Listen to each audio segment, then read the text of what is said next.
In episode 1, we were introduced to the politics of Star Wars, what really started it all, and that was the Trade Federation blockade.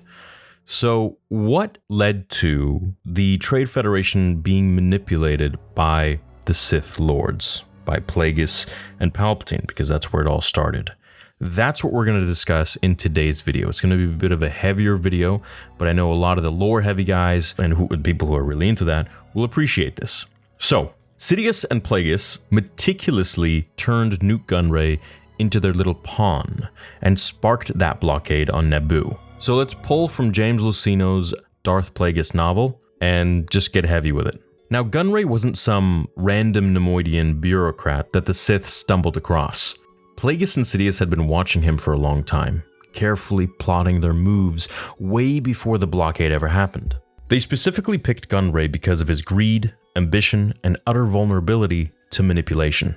From early on, Sidious recognized Gunray's weakness, and Plagus laid out exactly how to hook him. Gunray is fond of pilats, which the Nemoidians associate with wealth. The avians are abundant on Nemoidia, but Sojourn's forests support a rare red-spotted white one, which the Kaminoans supplied.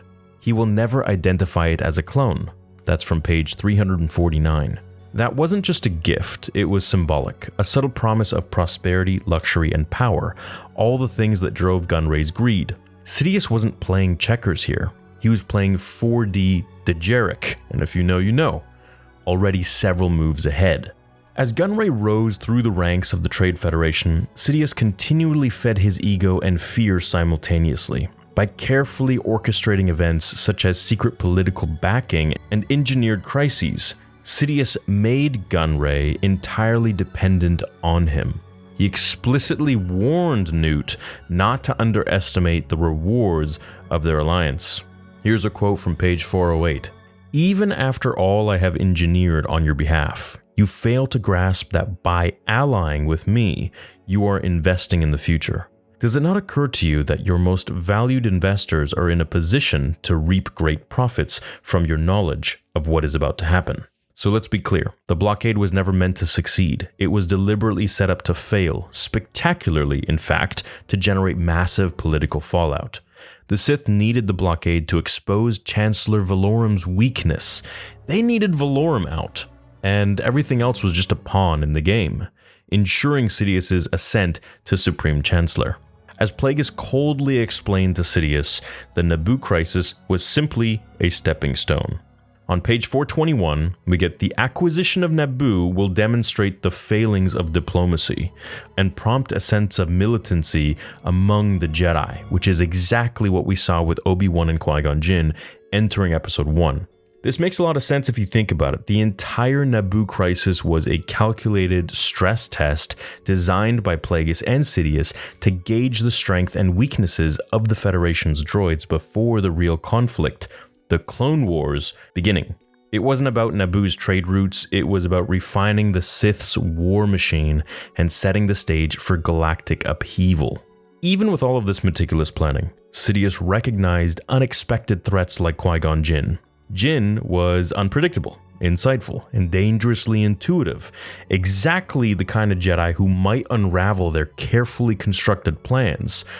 And this is one reason why I made a video many years ago about how Qui-Gon Jinn terrified Palpatine. Sidious directly ordered Gunray to deal with Qui-Gon decisively. Page 439. "Two lone Jedi are no match for thousands of battle droids and droidicas. I will order Gunray to kill them."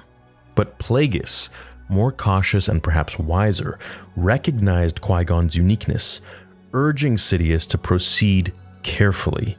Even the Sith knew that Qui-Gon wasn't just another Jedi. They knew he represented a genuine threat, and ultimately, they were right. In the broader scheme, Gunray was nothing more than a pawn. The Federation's greed blinded them to the Sith's larger design, but that was precisely the point. By manipulating the Federation, Sidious engineered a political crisis that reshaped the galaxy.